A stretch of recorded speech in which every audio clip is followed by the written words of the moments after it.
Hey guys, ExJW still fading here. First I want to start off by saying thanks for the support for the first video.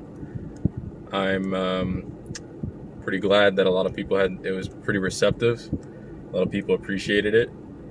As you can probably already tell, I have a different mask on now and also a different hat. Got the sunglasses though. I think you guys are gonna have to just tell me, would you prefer the other hat? Because this one's kind of crazy, but I just felt like it's just a hat. I just found another one.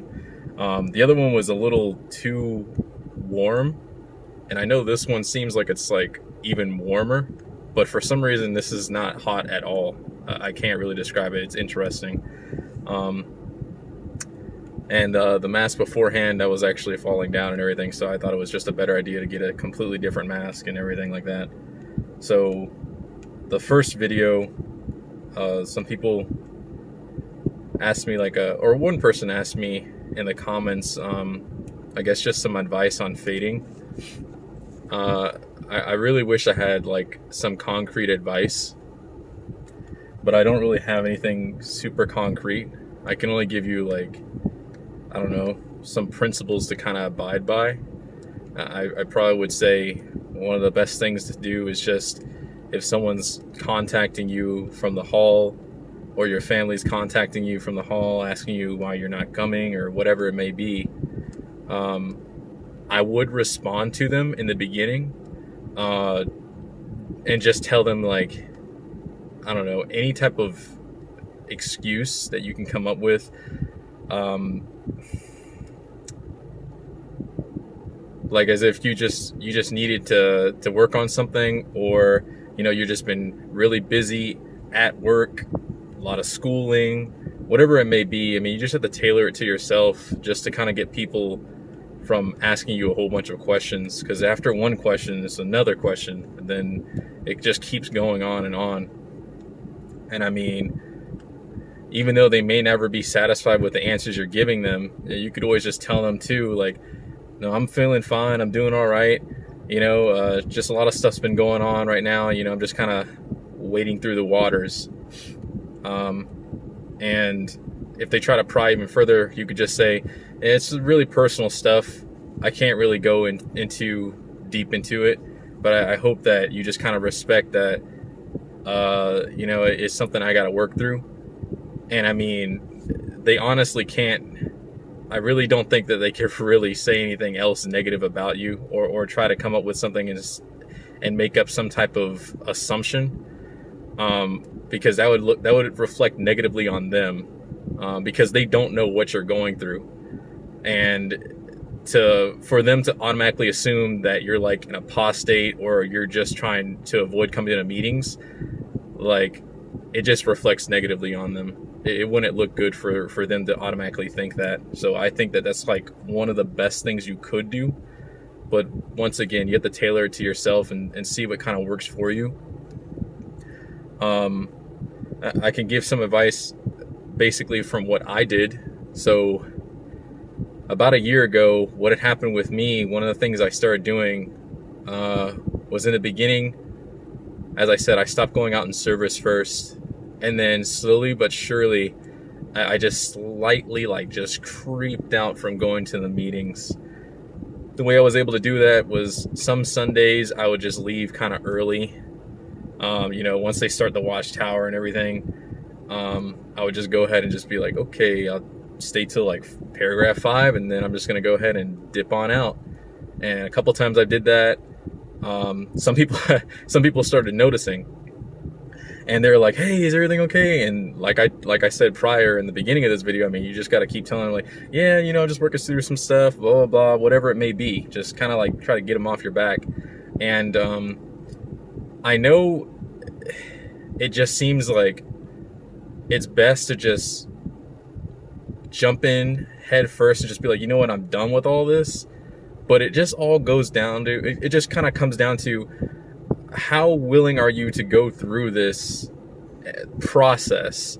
How much are you willing to kind of just keep taking? How many questions are you willing to continue answering until they either just stop or it's just kind of like, well, I could just deal with it. It's not that big of a deal. And I'm not sure about everyone else's experience, but for me, it seemed like it kind of just stopped after a while. It kind of subsided. I still hang out with a few of my friends every now and then, and they don't really ask me any questions about it. I don't know, it was just like, because they're my friends, they're cool with me. I know a lot of people's experience won't be the exact same. Other people are like, why aren't you coming to the meetings? And then they might say, well, they'll give you an ultimatum. If you don't come to the meetings anymore, I can't hang out with you and stuff like that. My friends never did that to me. So I don't know. It's really tough to say. But like I said, I basically just started slowly leaving the meetings.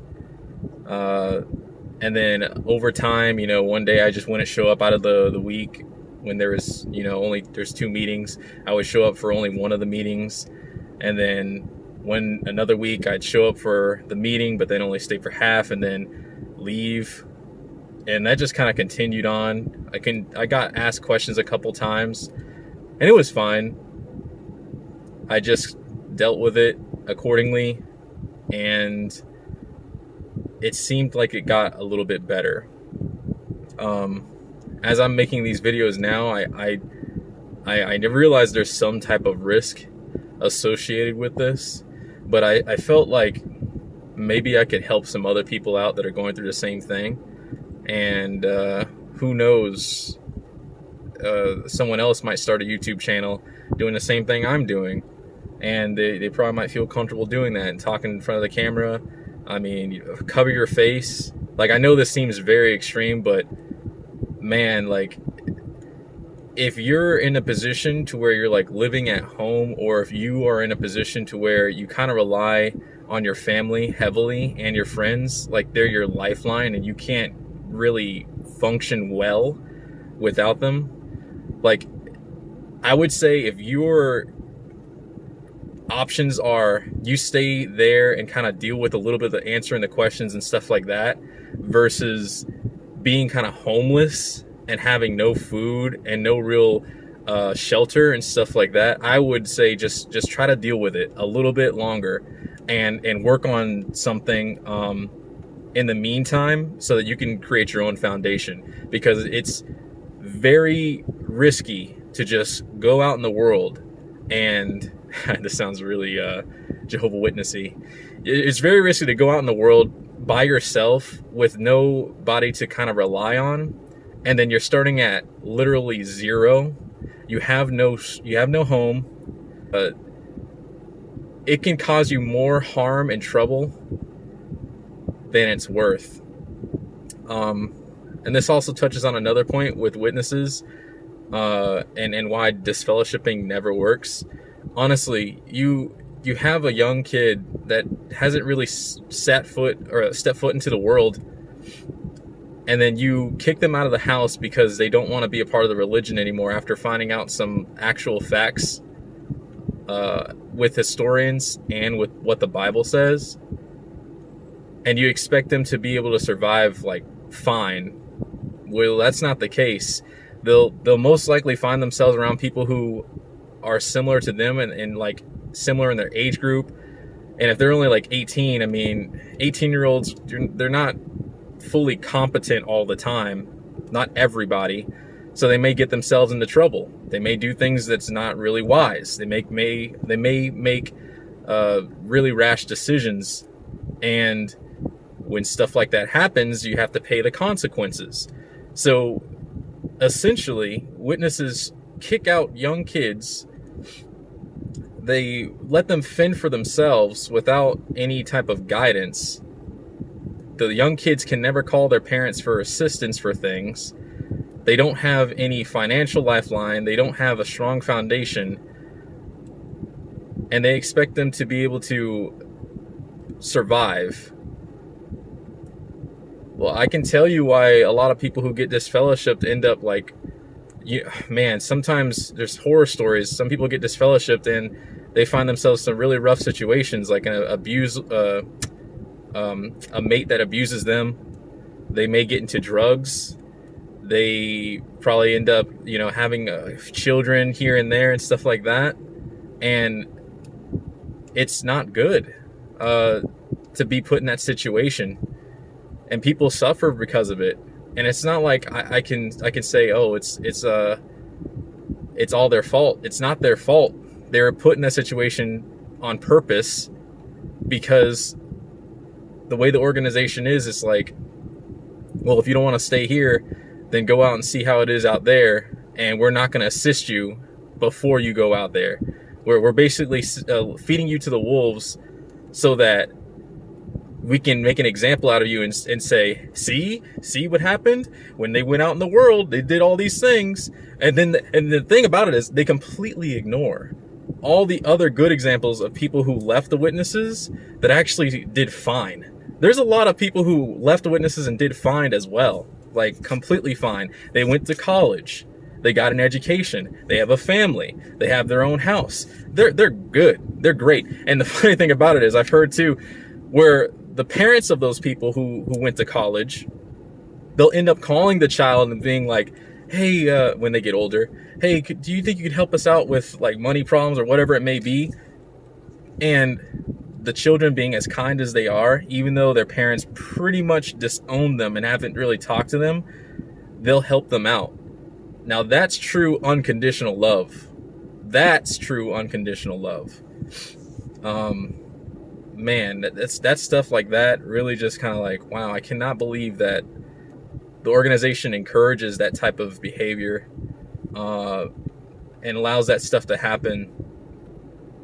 But definitely going back to the main point with the process of fading, take your time, try to go about it as carefully as possible. Don't try to rush things. Try to create a foundation, create friendships with people outside of the organization before you end up leaving. And that's actually what I'm doing right now. I don't want to give out too much information, but I'm going to college, and I met a few people, and we're kind of cool. I got to meet a couple people's parents and stuff like that, and they live I'm happy that they live out of state. So like if I ever wanted to move to a different state or something, then I could go ahead and do that. And I'd have people in that state that I can kind of rely on a little bit. You know what I mean? Create friendships and relationships with people. And just try to do your best. Everybody's rooting for you. You're really not alone. There's so many people out here that are also doing the exact same thing that you're doing. We just got to help each other out as best we can. I also wanted to touch on like the relationship part with other people that you meet out in the world. Now, the organization is not necessarily wrong when they say that there are bad people out in the world, because I mean, there's bad people everywhere, obviously. You want to be very careful with the people you make relationships with. You don't want to find yourself getting involved with people who don't have your best interests at heart or aren't trying to go down a good path. You definitely want to be around people who are very upbuilding, that look like they're going somewhere in life and look like you could probably be a part of their group and you can all help one another out and progress. Try not to surround yourself with people who aren't making any type of progress in their life. That can bring you down heavily, and it just would be detrimental. I feel like that's all I really have to say for this video.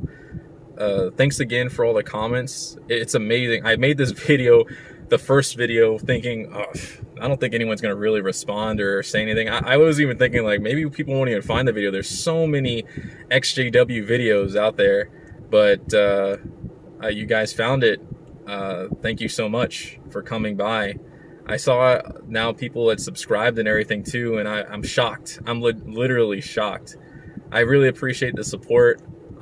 Let's all try to help one another and give sound advice. That's such a Jehovah's Witness, I don't know, saying, I don't know if anyone else finds themselves doing that, but when they're talking to other people, I still have like the witness vocabulary with saying certain words and how I pronounce things. It's I feel like it's kind of annoying after a while because I don't want to be associated with them, but it's so deeply ingrained in me now because I've been there my whole life that I can't really escape it.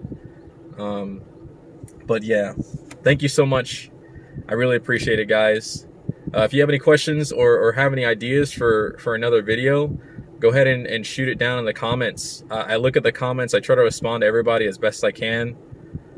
And yeah, I'll be making videos as often as I can. I would like to make a schedule, but it all just depends on the timing. Like I said, I'm still going to school and everything, and I still go to work. I still have my own, not my own actual family, but my regular immediate family. And I don't really want them to know what's going on with me making the videos. That's why I make them in my car, and I go to like remote locations and stuff. Man, I feel like I don't know, I feel like a spy or something. But thanks so much once again for coming, stopping by and watching the video. Have a good one.